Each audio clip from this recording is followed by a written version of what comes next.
Bismillahirrahmanirrahim. Assalamualaikum warahmatullahi wabarakatuh.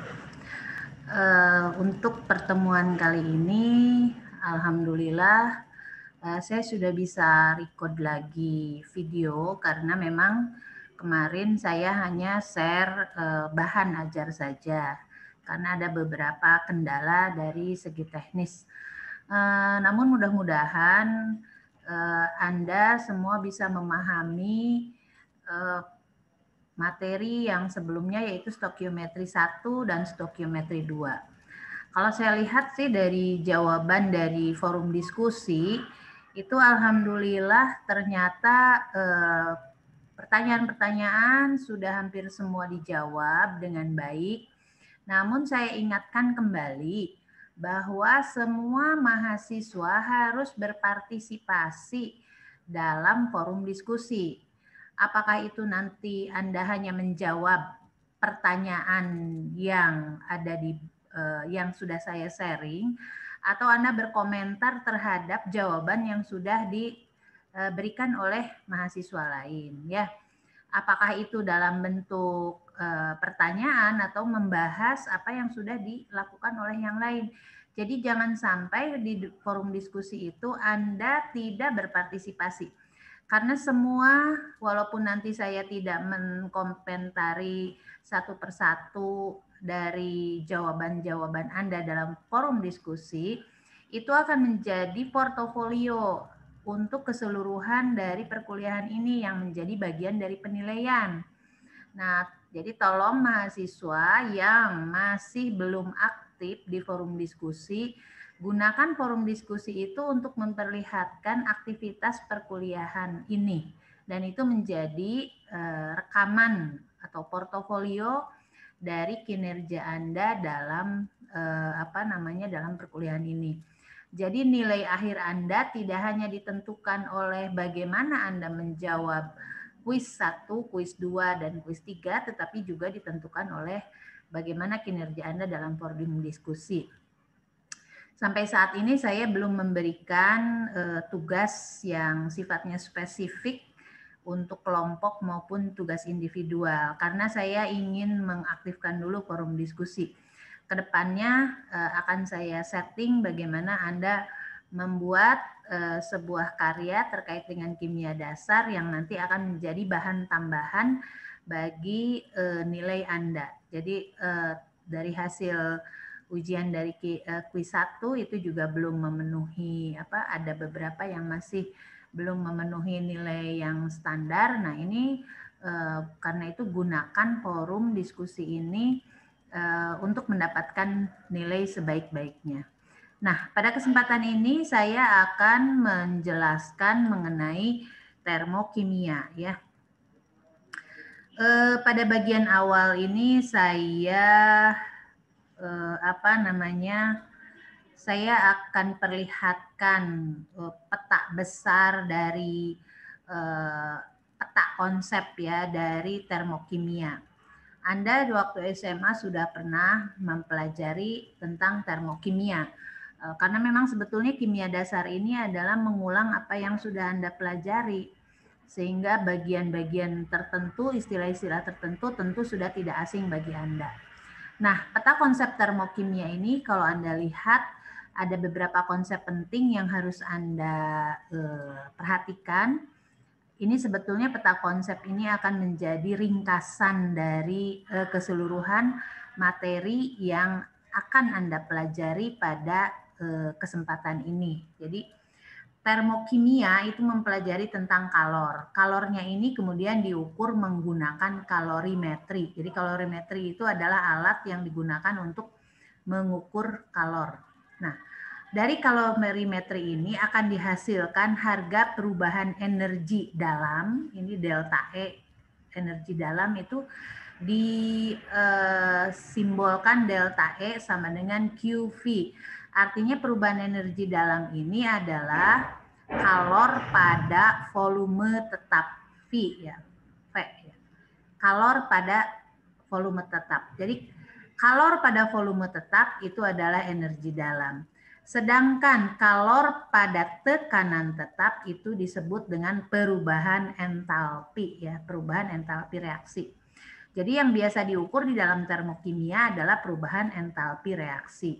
Nah, untuk mengukur perubahan entalpi reaksi, inilah yang nanti sekarang akan dipelajari ya. Itu bisa menggunakan 3 cara hukum Hess.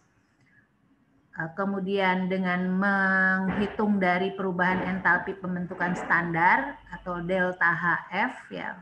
F-nya ini adalah formation, delta H formation, atau menggunakan energi disosiasi ikatan ya.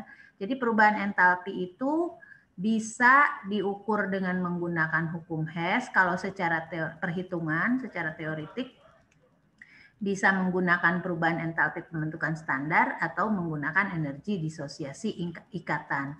Kalau secara praktik tentu menggunakan kalorimetri. Nah, ini bagian dari perubahan entalpi ini ada hubungannya dengan perubahan entropi ya atau ketidakteraturan. Tetapi yang bagian ini biasanya dipelajari dalam termodinamika. Di fisika juga nanti ada pelajaran tentang termodinamika. Nah, pada termokimia ini saya tidak akan bahas ini karena itu warnanya juga berbeda, biru ya, termasuk juga perubahan energi dalam. Kaitannya dengan kerja, dengan hukum kekekalan energi ya, ini energi kinetik, energi potensial. Ini sebetulnya nanti di fisika dalam termodinamika ya. Kalau kimia sendiri, termokimia itu hanya mengukur tentang perubahan entalpi. Oke. Nah, termokimia ini sendiri nanti dalam mengukur perubahan entalpi ada beberapa istilah, yaitu ada sistem dan lingkungan ya. Jadi kalor ini yang ditransferkan ini bisa pada perubahan fisika ataupun pada perubahan kimia ya. Jadi kalau kita mengacu kepada bagaimana aliran kalor dari sistemkah atau ke lingkungan ataukah dari lingkungan ke sistem, ini maka akan ada istilah yang berbeda. Jika sistem mengalirkannya ke lingkungan, ini disebut eksoterm atau reaksi eksoterm.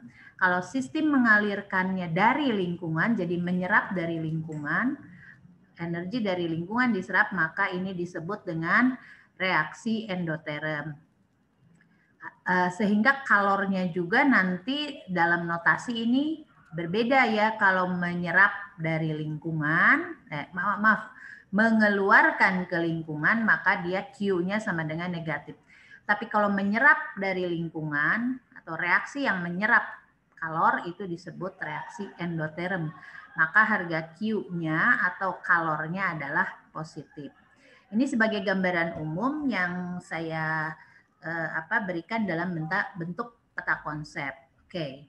Nah, kita sekarang mulai kepada bagaimana membedakan sistem dan lingkungan. Jadi yang disebut sistem itu bagian dari alam semesta yang menjadi perhatian kita dengan batas-batas yang jelas. Misalkan kalau di dalam reaksi kimia, nah sistem itu adalah semua yang ada di dalam labu ini namanya labu Erlenmeyer. Jadi dalam labu Erlenmeyer itu kita misalkan mereaksikan suatu zat A dengan B. Nah, ini adalah yang ada larutan-larutan yang di dalam. Ini disebutnya sebagai sistem. Sementara semua yang ada di sekeliling ini ya, jadi di luar dari labu ini itulah yang disebut dengan lingkungan. Nah, jika pada reaksi ini ya terjadi panas yang kita bisa deteksi misalkan dengan memegang ini kok jadi panas. Ini artinya sistem mengalirkan energi atau kalor ke lingkungan. Berarti sistem ini melepaskan kalor ke lingkungan. Maka itulah yang kita sebut dengan reaksi eksoterm. Tetapi kalau ini labu Erlenmeyer-nya ini, wadahnya ini dingin, itu artinya sistem ini menyerap kalor dari lingkungan. Jadi panas dan dingin di sini itu menunjukkan terjadinya suatu transfer energi. Oke. Nah, kalau kita bicara keseluruhan, lingkungan dan sistem itu dinamakan universe atau alam semesta. Oke. Jadi seperti yang tadi saya jelaskan ya, jadi antara sistem dan lingkungan itu terdapat terjadi transfer energi ya. Nah, transfer energinya ini tergantung pada jenis sistem ya. Kalau kita lihat ada 3 macam sistem ya. Ada yang sistem terbuka, artinya kalau ini ada sebuah botol, ini tidak ditutup, tidak ada tutupnya, tidak ada tutup botolnya, jadi botolnya dibiarkan terbuka.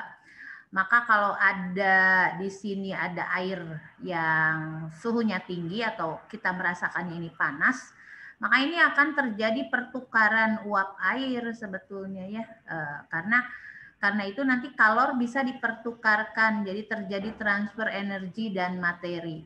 Jadi misalkan ini terbuka ya, bisa uapnya bisa keluar, kalornya juga bisa dipertukarkan. Apakah itu nanti diserap atau dilepaskan. Nah, bagaimana dengan sistem yang tertutup? Kalau yang sistem tertutup ya ini kita tutup, ada tutupnya. Kalau di sini airnya ini tentu kalau tidak akan bisa uapnya ini melewati tutup ini. Jadi berarti materi tidak bisa ditransferkan. Kalau di sini materi dan energi, materi tadi adalah uap air bisa keluar. Kalau dalam sistem terbuka dan kalor juga bisa dipertukarkan. Jadi baik yang dari luar maupun dari dalam, ya dari dalam keluar, dari luar ke dalam itu bisa terjadi pertukaran. Tapi kalau ditutup tidak akan terjadi pertukaran materi. Jadi yang ada hanya transfer energi karena wadahnya ini bisa mentransferkan energi. Wadah gelas itu bisa mentransferkan energi.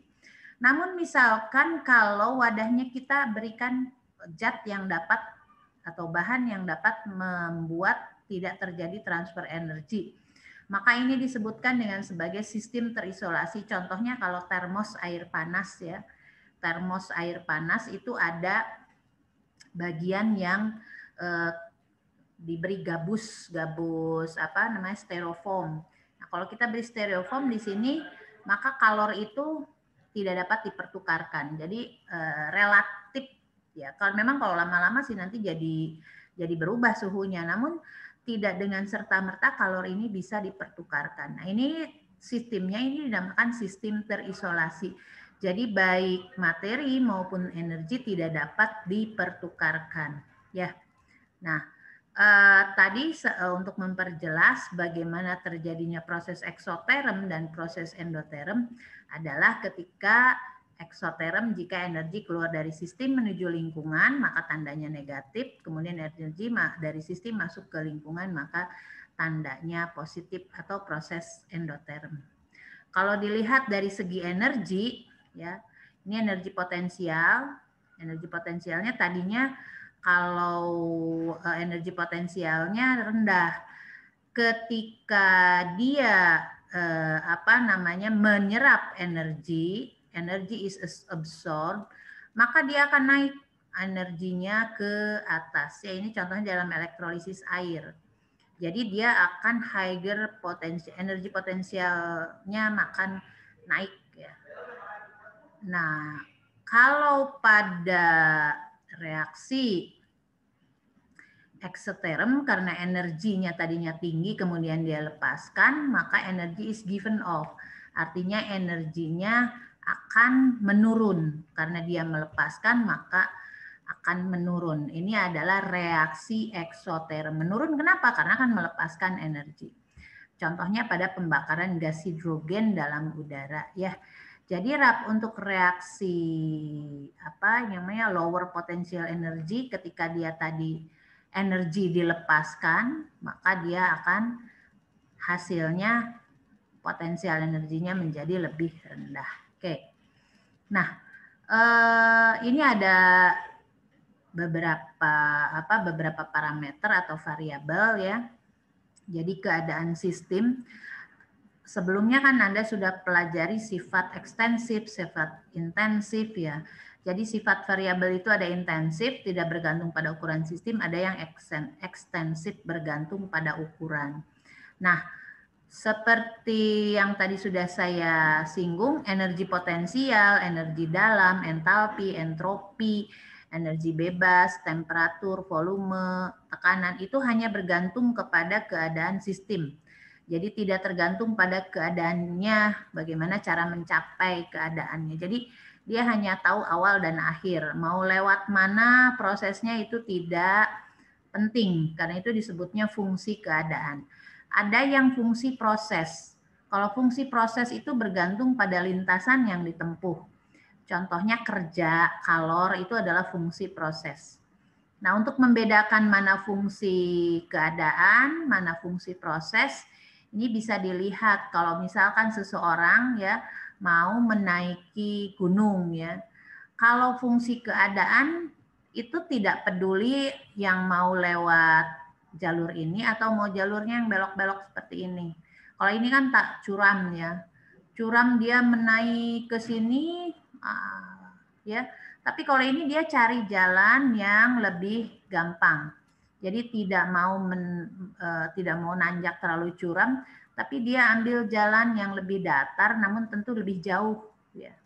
Nah, ini kalau dalam fungsi keadaan awal dengan keadaan akhir nggak masalah ya. Itu energi delta E ya, delta A tadi energi potensial, tekanan, volume, temperatur itu tidak mempermasalahkan dia lewat mana, tetapi kalau kerjanya karena dia fungsi proses, kalor yang digunakan, kerja yang digunakan tentu akan lebih lebih sulit untuk yang lebih kerjanya lebih banyak pada yang mengalami tadi energinya lebih banyak yang mana, yang proses yang ini ataukah ini ya. Jadi kalor yang dikeluarkan dengan melalui lintasan 1 dengan lintasan 2 akan berbeda. Kerja yang dilakukan juga untuk yang lintasan 1 dan lintasan 2 tentu berbeda ya. Itu namanya fungsi proses ya. Jadi kalau fungsi keadaan tidak memperhatikan mana yang proses yang mana, seperti itu. Oke. Kita tinjau sekarang suhu ya. Suhu itu adalah sebuah fungsi keadaan. Kita bandingkan antara suhu atau temperatur dengan kalor. Suhu itu adalah fungsi keadaan, sedangkan kalor tadi adalah fungsi proses. Nah, suhu ini dia menghitung rata-rata energi kinetik dari molekul ini ketika bergerak acak ya. Dia semakin cepat bergerak berarti suhunya makin tinggi karena dia energi kinetik. Kalau lambat bergerak biasanya rata-ratanya dia akan suhunya lebih rendah. Jadi partikel itu akan bergerak acak semakin cepat, itu nanti berakibat kepada suhu. Atau sebaliknya, akibat suhunya tinggi, maka gerakan energi kinetik dari suatu partikel, itu gerakan acaknya, komponennya, partikel-partikel dari zat itu akan menjadi lebih cepat. Dia tidak peduli keadaan awal, keadaan akhir, jadi pokoknya dia tidak peduli bagaimana prosesnya mau nabrak ke sini, mau nabrak ke sana, nggak masalah. Karena yang dilihat adalah bagaimana awal dan akhir. Ya. Tetapi kalau kalor, dia adalah aliran. Kalor itu artinya, kalau didefinisikan adalah aliran energi termal antara dua objek karena adanya perbedaan temperatur antara keduanya. Jadi bagaimana upaya dari kedua objek itu untuk memindahkan melalui batas-batas sistem. Jadi akibat perbedaan suhu sistem dan lingkungan. Jadi kalor itu adalah aliran energi termal. Bedakan antara kalor dengan panas. Jadi panas itu tidak sama dengan kalor. Panas itu bahasa Inggrisnya heat. Panas itu bahasa Inggrisnya hot ya. Kalau kalor bahasa Inggrisnya heat ya. Heat itu kalor. Kalau hot itu panas. panas itu ukuran kualitas ya. Kualitas kalau suhunya tinggi kita akan merasakan panas. Kalau suhunya rendah kita akan merasakannya dingin. Tapi panas dan dingin itu panas itu tidak sama dengan kalor. Karena panas itu adalah tadi merupakan pencerminan suhu yang tinggi. Dia adalah fungsi keadaan ya. Karena seringkali ada beberapa istilah energi panas katanya ya, energi panas. Harusnya energi termal, yaitu energi yang berkaitan dengan gerakan partikel. Jadi kalau kalor itu adalah aliran energi termal. Oke, coba kita lihat kaitannya dengan membandingkan energi termal dari danau ya. Manakah yang memiliki energi termal tinggi? Apakah danau yang mempunyai suhu 28 derajat Celcius ataukah gelas yang air di dalam gelas 28 derajat Celcius? Ini ada gelas A 70 derajat Celcius ya. Jadi kalau dilihat dari energi termal yang lebih tinggi, tentu kita akan melihat suhu yang paling tinggi. Ya, energi termalnya paling tinggi. Ya, atau unit energi kinetiknya itu besar. Tetapi kalau dilihat dari aliran energi, tadi mana yang memiliki kalor paling besar, mana yang memiliki kalor besar paling besar? Apakah gelas A, gelas B, atau danau? Nah, karena kalor itu adalah fungsi proses, dia adalah aliran energi, maka dia ditentukan oleh jumlah zat, ya, ditentukan oleh jumlah zat. Jumlahnya paling banyak yang mana? Ya tentu paling banyak danau. Jadi danau 28 derajat Celcius, ini kalornya paling besar dibandingkan dengan ini yang dua ini. Kira-kira begitu ya.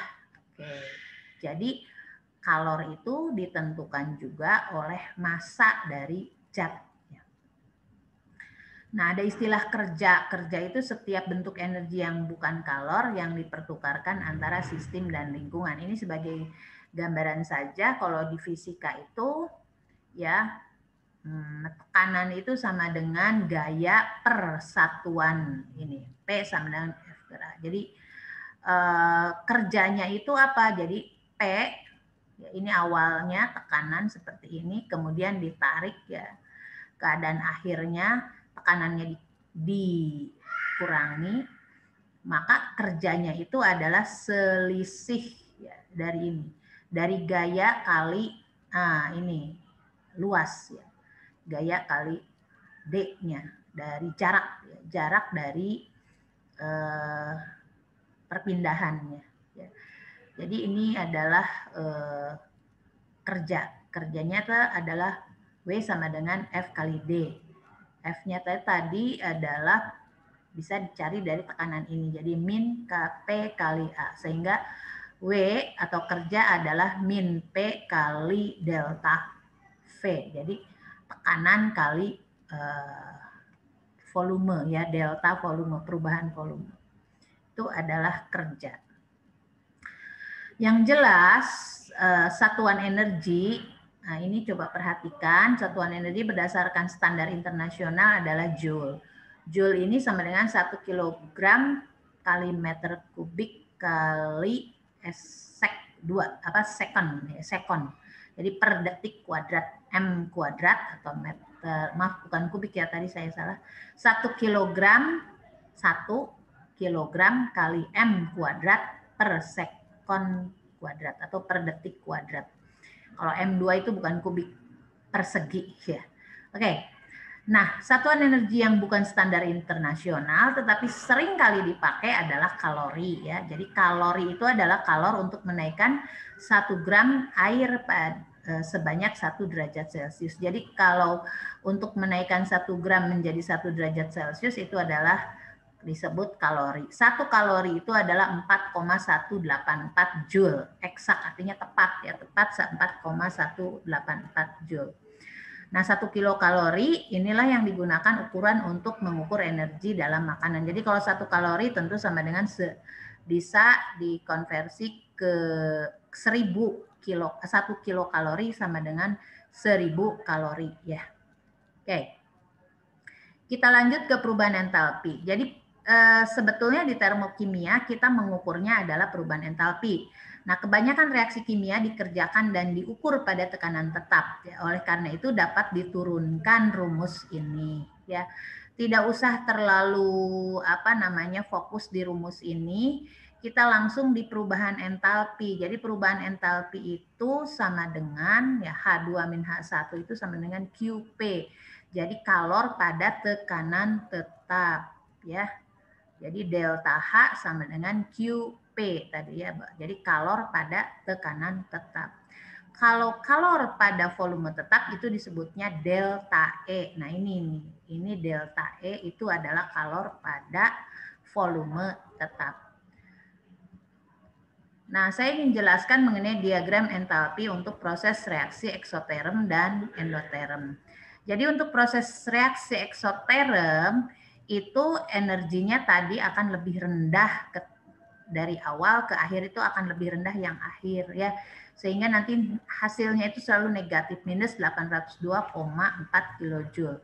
Kalau reaksi yang proses endoterm ini akan selalu positif ya 6. Nah, ini contohnya pada perubahan air dalam bentuk cair menjadi gas. Ini adalah reaksi endoterm. Dia harus menyerap panas sebanyak 6,01 kilojoule ya, itu keadaan akhir. Jadi diagram entalpinya Anda lihat keadaan awal dari reaksi eksoterm selalu lebih tinggi dibandingkan dengan keadaan akhir. Kalau reaksi endoterm keadaan awal itu ya ini ya akhir ini akan naik jadi gini ya. Jadi kalau ini tadi kebalik, jadi kalau dari awalnya dia akan naik ya. Jadi akan selisihnya akan menjadi lebih besar. Oke. Pokoknya akan lebih besar daripada 0 untuk endoterm. Kemudian ada dua parameter lagi untuk menentukan delta H, yaitu kalor jenis dan kapasitas kalor. Jadi kalor jenis ini merupakan sifat intensif, sedangkan kapasitas kalor merupakan sifat ekstensif. Kalor jenis itu jumlah kalor yang dibutuhkan untuk menaikkan suhu 1 gram zat sebesar 1 derajat Celcius. Sehingga Anda lihat satuannya Joule per gram kali derajat Celcius.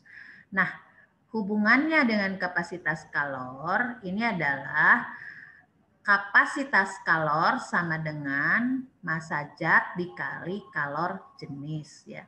Jadi biasanya digunakan kalor jenis air yaitu 4,18 Joule. Ini adalah suatu tetapan ya kalor jenis air. Kapasitas kalornya untuk 100 gram air tinggal kita kalikan dengan massanya. Jadi kalau 100 gram berarti 4186 Joule per derajat Celcius. Kalau 10 gram tentu dikali 10 ya.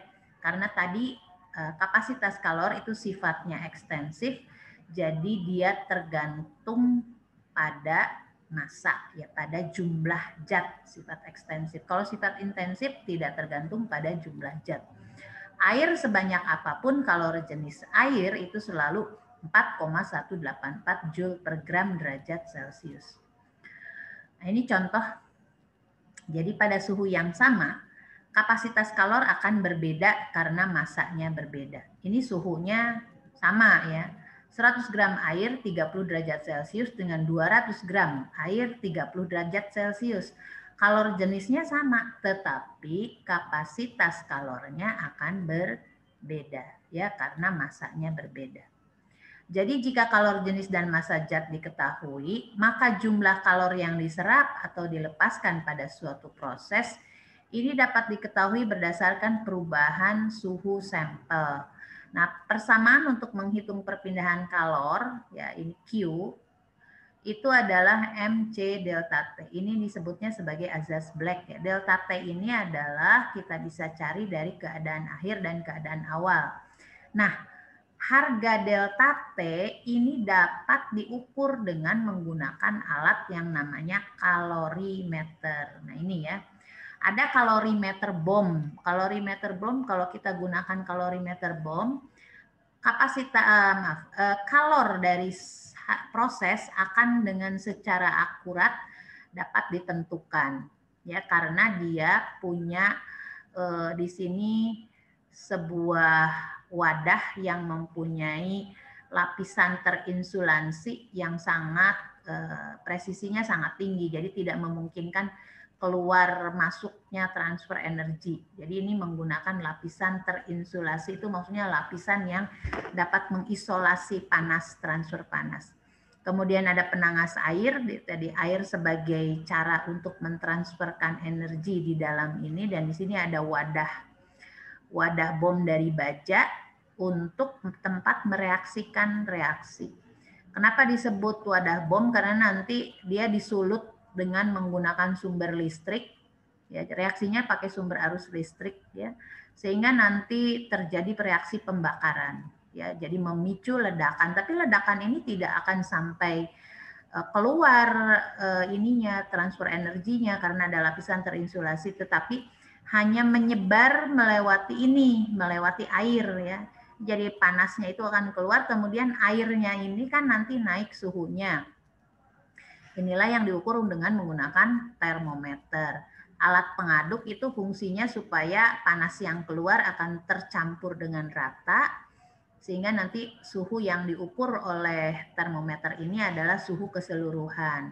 Nah, dari hasil kalorimeter BOM ini yang diukur ya cuma suhu akhir dan suhu awal dan suhu akhir, dan nanti dimasukkan ke dalam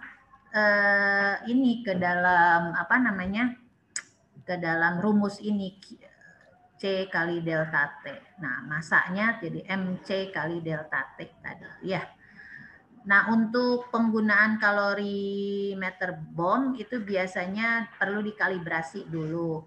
Kalibrasi ini untuk menentukan kapasitas kalor, ya, kapasitas kalor dari dari alat tersebut. Kapasitas kalor dari alat tersebut, ya. Jadi ini nanti kapasitas kalor dari alat tersebut itulah yang nanti akan digunakan untuk mengukur kalor yang lainnya. Jadi contohnya misalkan di sini digunakan sampel asam benzoat, ya. Jadi nanti asam benzoatnya itu dimasukkan ke dalam alat ini, kemudian nanti dibakar, ya, dibakar. Tadi kalau dibakar itu ada oksigennya di sini. Semua reaksi pembakaran itu tentu reaksi dengan oksigen. Dipicu oleh sumber arus listrik yang cukup tinggi, ya. Sehingga nanti diukur kenaikan suhunya, ya. Misalkan kenaikan suhunya 4,673. Nah, ini tinggal dimasukkan saja ke dalam rumus C sama dengan Q per delta T. Di sini tidak lagi diperhitungkan massa karena ini kita menggunakan 1 mol, ya. Oke. Nah, contoh kalau kita menggunakan massa, ini contoh soalnya, silakan nanti diperhatikan contoh soal ini bagaimana cara menghitungnya. Ini sudah diberikan step-stepnya, tidak akan saya rinci satu persatu. Hanya sebagai konfirmasi. Kemarin masih Mbak ada di stokiometri itu massa molar itu hanya tidak menggunakan satuan. Jadi kalau MR itu tidak punya satuan. Kalau kita masukkan mol, mencari mol, ini kita masukkan mol sama dengan massa zat per MR, maka kita tidak akan menemukan satuan mol. Karena kalau misalkan massa zatnya 1 gram. 1 gram per 188,2. Kita tidak menemukan mol. Tapi kalau kita menggunakan masukkan gram per molnya, jadi kalau massa molar 128,2 gram per mol, maka kita akan mendapatkan satuan mol. Jadi ingat ya, satuan itu penting, jadi jangan ditinggalkan. Kalau fisika apalagi fisika Untuk perhitungan-perhitungan dalam fisika, kalau ditinggalkan satuannya itu tidak akan bisa diketemukan bagaimana cara menghitungnya. Di kimia juga sama. Oke. Nah, ini contoh dari kalorimeter yang tekanan konstan yang bisa digunakan. Kalorimeter sederhana bisa dari styrofoam ya. Jadi ini yang mungkin sudah ada yang pernah bisa pakai gelas bekas itu apa namanya? Gelas bekas aqua ya. Seperti itu.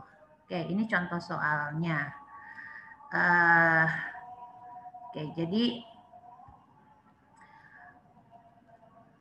untuk contoh soal nanti Anda bisa contoh soal perhitungan bisa Anda pelajari, juga sudah saya share dalam bentuk PDF.